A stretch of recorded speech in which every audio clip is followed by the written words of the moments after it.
Welcome to Through the Bible in a Year with Pastor John. We invite you to join us at 1 Oakleigh Avenue in North Providence, Rhode Island. This podcast is presented to you by The Way Ministries, supported by listeners like you. For donations, live videos, podcasts, and more, please visit www.thewayministriesri.org. Thank you and have a great day.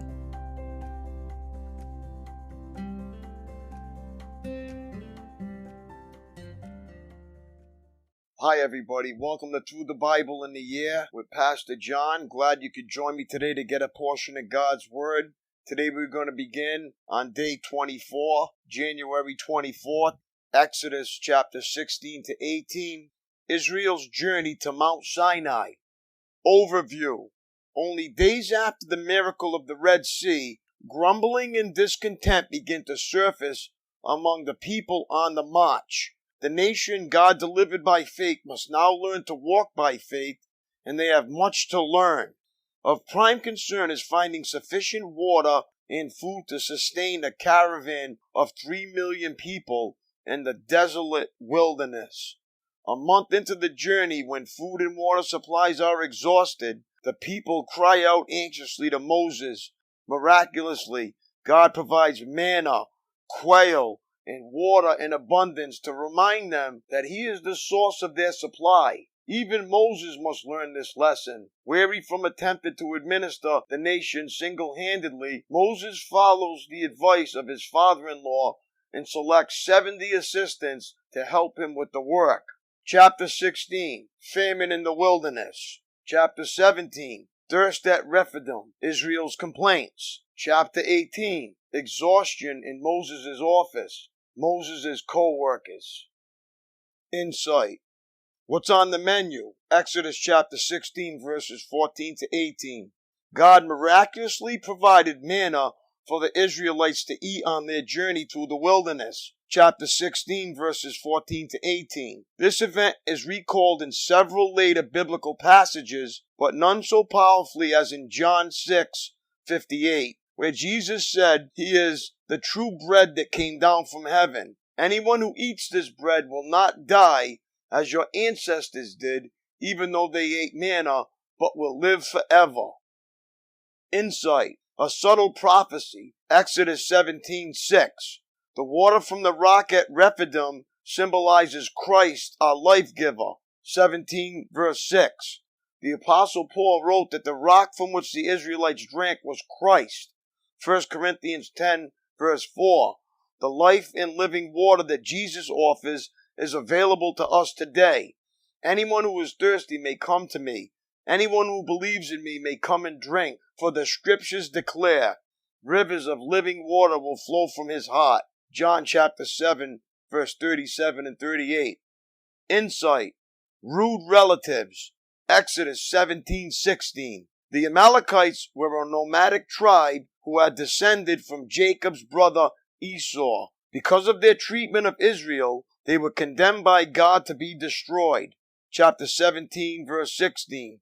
See also Deuteronomy 25, verse 19. Exodus chapter 16.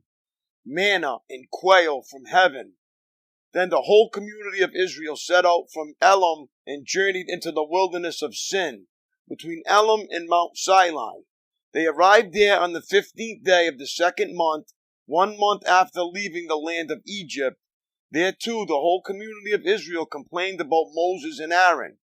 If only the Lord had killed us back in Egypt, they moaned. There we sat around pots filled with meat and ate all the bread we wanted. But now you have brought us into this wilderness to starve us all to death. Then the Lord said to Moses, Look, I am going to rain down food from heaven for you. Each day the people can go out and pick up as much food as they need for that day. I will test them on this to see whether or not they will follow my instructions. On the 6th day they will gather food, and when they prepare it, there will be twice as much as usual. So Moses and Aaron said to all the people of Israel, By evening you will realize it was the Lord who brought you out of the land of Egypt. In the morning you will see the glory of the Lord, because He has heard your complaints, which are against Him, not against us. What have we done that you should complain about us? Then Moses added, The Lord will give you meat to eat in the evening and bread to satisfy you in the morning, for he has heard all your complaints against him. What have we done? Yes, your complaints are against the Lord, not against us. Then Moses said to Aaron, Announce this to the entire community of Israel. Present yourselves before the Lord, for he has heard your complaining. And as Aaron spoke to the whole community of Israel, they looked out towards the wilderness. There they could see the awesome glory of the Lord in the cloud. Then the Lord said to Moses, I have heard the Israelites' complaints. Now tell them, in the evening you will have meat to eat, and in the morning you will have all the bread you want. Then you will know that I am the Lord your God. That evening, vast numbers of quail flew in and covered the camp, and the next morning the area around the camp was wet with dew. When the dew evaporated, a flaky substance as fine as frost blanketed the ground. The Israelites were puzzled when they saw it. What is it? They asked each other. They had no idea what it was. And Moses told them, It is the food the Lord has given you to eat. These are the Lord's instructions. Each household should gather as much as it needs. Pick up 2 quarts for each person in your tent. So the people of Israel did as they were told. Some gathered a lot, some only a little. But when they measured it out, everyone had just enough. Those who gathered a lot had nothing left over, and those who gathered only a little had enough. Each family had just what it needed. Then Moses told them, Don't keep any of it until morning. But some of them didn't listen and kept some of it until morning. But by then it was full of maggots and had a terrible smell. Moses was very angry with them. After this, the people gathered the food morning by morning, each family according to its need. And as the sun became hot, the flakes they had not picked up melted and disappeared. On the 6th day, they gathered twice as much as usual, 4 quarts for each person instead of 2. Then all the leaders of the community came and asked Moses for an explanation. He told them, This is what the Lord commanded. Tomorrow will be a day of complete rest, a holy Sabbath day set apart for the Lord. So bake or boil as much as you want today and set aside what is left for tomorrow. So they put some aside until morning, just as Moses had commanded. And in the morning, the leftover food was wholesome and good, without maggots or odor. Moses said, Eat this food today, for today is a Sabbath day dedicated to the Lord. There will be no food on the ground today.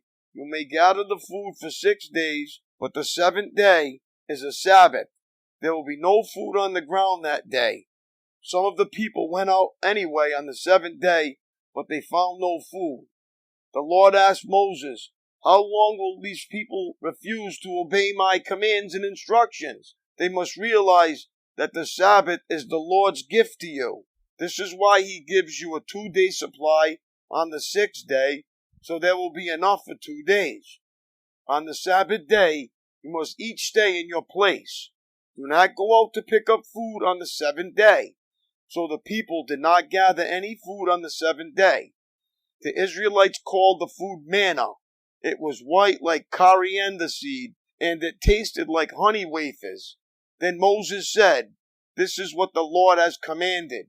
Fill a 2-quart container with manna to preserve it for your descendants. Then later generations will be able to see the food I gave you in the wilderness when I set you free from Egypt. Moses said to Aaron, Get a jar and fill it with 2 quarts of manna. Then put it in the sacred place before the Lord to preserve it for all future generations. Aaron did just as the Lord had commanded Moses. He eventually placed it in the Ark of the Covenant in front of the stone tablets inscribed with the terms of the covenant. So the people of Israel ate manna for 40 years until they arrived at the land where they would settle. They ate manna until they came to the border of the land of Canaan. The container used to measure the manna was an omer, which was 1/10 of an ephah, which held about 2 quarts. Exodus chapter 17. Water from the rock. At the Lord's command, the whole community of Israel left the wilderness of Sin and moved from place to place. Eventually they camped at Rephidim, but there was no water there for the people to drink. So once more the people complained against Moses. "Give us water to drink," they demanded. "Quiet," Moses replied. "Why are you complaining against me, and why are you testing the Lord?" But tormented by thirst, they continued to argue with Moses. "Why did you bring us out of Egypt? Are you trying to kill us, our children, and our livestock with thirst?" Then Moses cried out to the Lord, "What should I do with these people? They are ready to stone me." The Lord said to Moses, "Walk out in front of the people. Take your staff, the one you used when you struck the water of the Nile, and call some of the elders of Israel to join you. I will stand before you on the rock at Mount Sinai. Strike the rock, and water will come gushing out. Then the people will be able to drink." So Moses struck the rock as he was told, and water gushed out as the elders looked on. Moses named the place Massah, which means test, and Meribah, which means arguing, because the people of Israel argued with Moses and tested the Lord by saying, "Is the Lord here with us or not?" Israel defeats the Amalekites. When the people of Israel were still at Rephidim, the warriors of Amalek attacked them. Moses commanded Joshua, "Choose some men to go out and fight the army of Amalek for us. Tomorrow I will stand at the top of the hill, holding the staff of God in my hand." So Joshua did what Moses had commanded and fought the army of Amalek. Meanwhile, Moses, Aaron, and Hur climbed to the top of the nearby hill. As long as Moses held up the staff in his hand, the Israelites had the advantage. But whenever he dropped his hands, the Amalekites gained the advantage.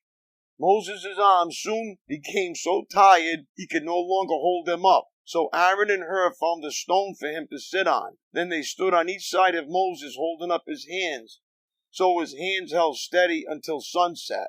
As a result, Joshua overwhelmed the army of Amalek in battle. After the victory, the Lord instructed Moses, "Write this down on a scroll as a permanent reminder and read it aloud to Joshua. I will erase the memory of Amalek from under heaven." Moses built an altar. There he named it Yahweh Nissi, which means "the Lord is my banner." He said, "They have raised their fist against the Lord's throne, so now the Lord will be at war with Amalek generation after generation." Exodus chapter 18. Jethro's visit to Moses. Moses' father-in-law Jethro, the priest of Midian, heard about everything God had done for Moses and his people, the Israelites. He heard especially about how the Lord had rescued them from Egypt. Earlier, Moses had sent his wife Zipporah and his 2 sons back to Jethro, who had taken them in. Moses' first son was named Gershom, for Moses had said when the boy was born, "I have been a foreigner in a foreign land." His second son was named Eliezer, for Moses had said, "The God of my ancestors was my helper. He rescued me from the sword of Pharaoh." Jethro, Moses' father-in-law, now came to visit Moses in the wilderness. He brought Moses' wife and 2 sons with him, and they arrived while Moses and the people were camped near the mountain of God. Jethro had sent a message to Moses saying, "I, Jethro, your father-in-law, am coming to see you with your wife and your 2 sons." So Moses went out to meet his father-in-law. He bowed low and kissed him. They asked about each other's welfare and then went into Moses' tent. Moses told his father-in-law everything the Lord had done to Pharaoh in Egypt on behalf of Israel. He also told about all the hardships they had experienced along the way and how the Lord had rescued his people from all their troubles. Jethro was delighted when he heard all about the good things the Lord had done for Israel as he rescued them from the hand of the Egyptians. "Praise the Lord," Jethro said, "for he has rescued you from the Egyptians and from Pharaoh. Yes, he has rescued Israel from the powerful hand of Egypt. I know now that the Lord is greater than all other gods because he rescued his people from the oppression of the proud Egyptians." Then Jethro, Moses' father-in-law, brought a burnt offering and sacrifices to God. Aaron and all the elders of Israel came out and joined him in a sacrificial meal in God's presence. Jethro's wise advice. The next day, Moses took his seat to hear the people's disputes against each other. They waited before him from morning till evening. When Moses' father-in-law saw all that Moses was doing for the people, he asked, "What are you really accomplishing here? Why are you trying to do all this alone while everyone stands around you from morning till evening?" Moses replied, "Because the people come to me to get a ruling from God. When a dispute arises, they come to me, and I am the one who settles the case between the quarreling parties. I inform the people of God's decrees and give them his instructions." "This is not good, Moses," father-in-law exclaimed. "You're gonna wear yourself out, and the people too. This job is too heavy a burden for you to handle all by yourself. Now listen to me, and let me give you a word of advice, and may God be with you. You should continue to be the people's representative before God, bringing their disputes to him. Teach them God's decrees and give them his instruction. Show them how to conduct their lives, but select from all the people some capable, honest men who fear God and hate bribes. Appoint them as leaders over groups of 1,000, 150, and 10. They should always be available to solve the people's common disputes, but have them bring the major cases to you. Let the leaders decide the smaller matters themselves. They will help you carry the load, making the task easier for you. If you follow this advice, and if God commands you to do so, then you will be able to endure the pressures, and all these people will go home in peace." Moses listened to his father-in-law's advice and followed his suggestions. He chose capable men from all over Israel and appointed them as leaders over the people. He put them in charge of groups of 1,000, 150, and 10.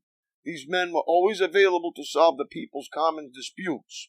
They brought the major cases to Moses, but they took care of the smaller matters themselves. Soon after this, Moses said goodbye to his father-in-law, who returned to his own land. My daily walk. Have you found that your blessings are also your biggest problems?